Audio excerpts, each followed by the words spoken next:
Cockermouth is situated at the northwest corner of the Lake District National Park in Cumbria, and is sometimes referred to as the gateway to the Western Lakes. It is a small town of around 10,000 inhabitants, located at the confluence of two rivers, the Cocker and the Derwent.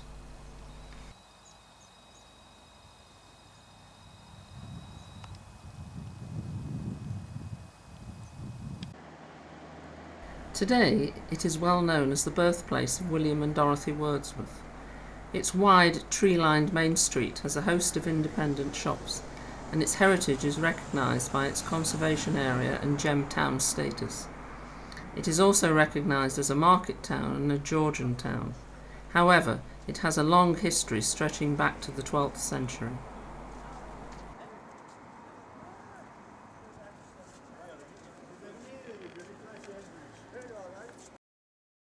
Long before Cockermouth was born, there was a Roman fort and vicus nearby called Deventio, situated where Pap Castle is now. It would have been of considerable size, but there is nothing visible now. This is a photograph from a recent excavation.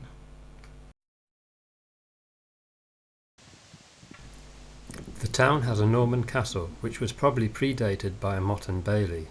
The remains of the motte are still visible, now called Toot Hill, in the leisure centre grounds. The information panel shows what a motte and bailey might have looked like.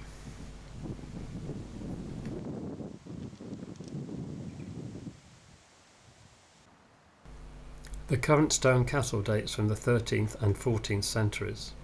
Although the castle is not routinely open to the public, as it is a private residence, good views can be obtained from Castlegate Drive and the Memorial Gardens.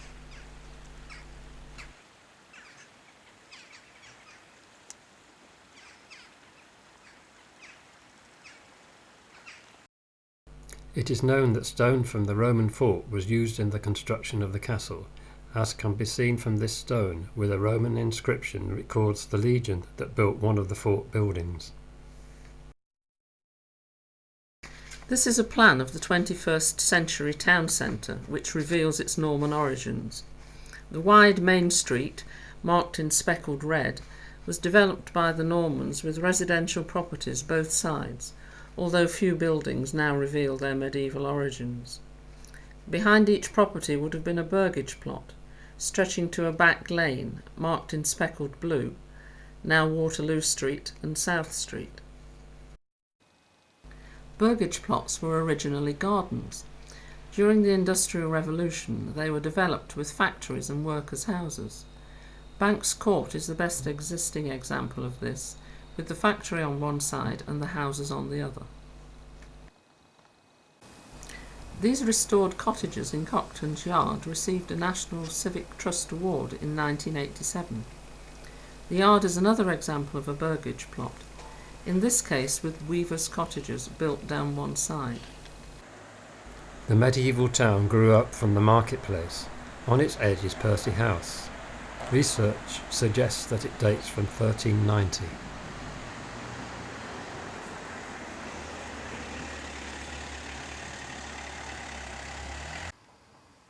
Percy House has a superb Tudor plaster ceiling on the top floor, believed to date from 1598, when Henry Percy, the 9th Earl of Northumberland, owned the building.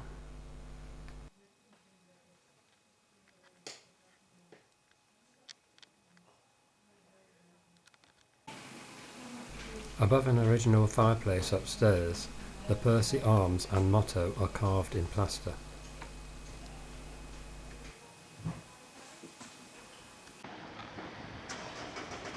The town received its market charter from Henry III in 1221. The market bell, which was rung to signify the opening of the market, can still be seen.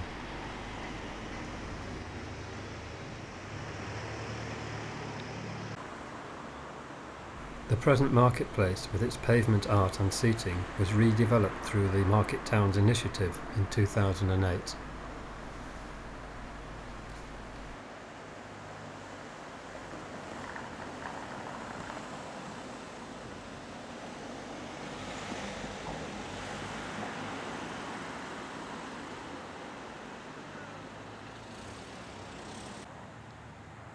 Also in Marketplace is J.B. Banks, Ironmongers, founded in 1836.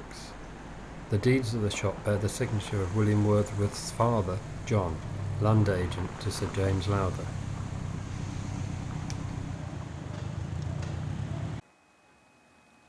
Visitors to the shop are able to view the back of the shop exhibition of artefacts collected over the history of the shop, as well as the normal shop area.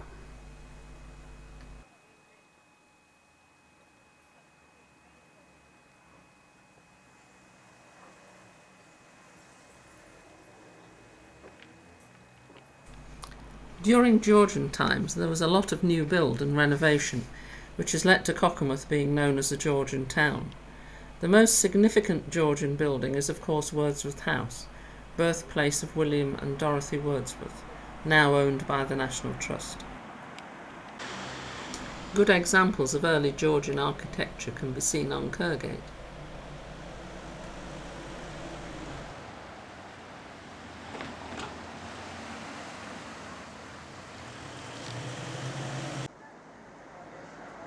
After the 2009 floods, many of the shop fronts on Main Street were renovated to reflect the town's Georgian heritage. Cockermouth received 4 national awards for this work, including from the Georgian Society, English Heritage and the Civic Trust.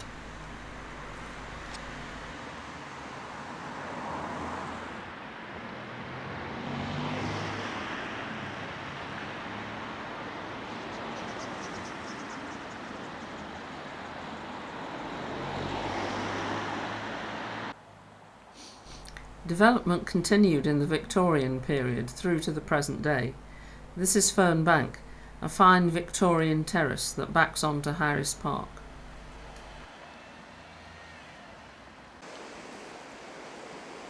Cockermouth's 2 rivers, the Derwent and Cocker, converge here at the regenerated confluence area. They both provided water power for the development of industry from early days. During the Industrial Revolution, there were linen mills, woolen mills, woodworking mills and tanneries, making Cockermouth largely self-sufficient.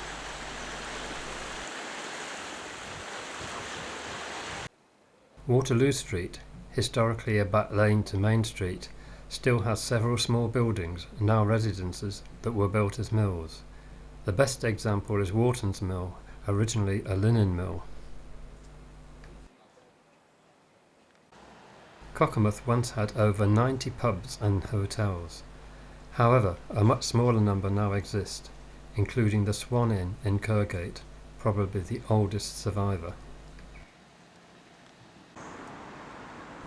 The Globe Hotel, once a coaching inn with its own stables, is still standing.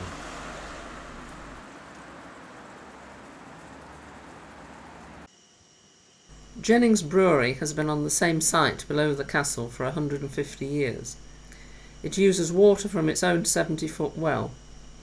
The company was originally a family business, but is now owned by Marstons, who made considerable improvements after the flood of 2009. There are brewery tours and a shop.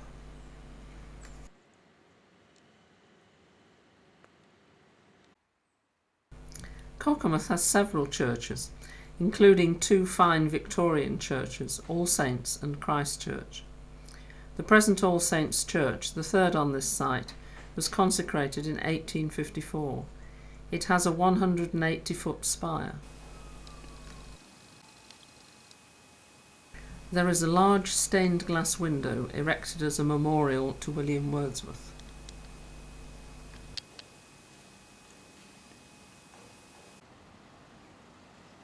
Christ Church was built between 1863 and 65. It has a square tower with 4 pinnacles, and inside has galleries on 3 sides carried on iron piers. Standing prominently in the middle of Main Street is the statue of Richard Burke, the 6th Earl of Mayo. He served in Parliament for 20 years, from 1857 to 68 for Cockermouth. In 1869 he was appointed as Viceroy of India, but was assassinated in 1872 after inspecting a convict prison on the Andaman Islands. If you want to find out more about Cockermouth's heritage, The Cockermouth Civic Trust publish a number of books about the town, many written by the local historian, the late Bernard Bradbury. There is also a town trail and a longer walk that discovers the town's hidden places. The books are available from the Tourist Information Centre.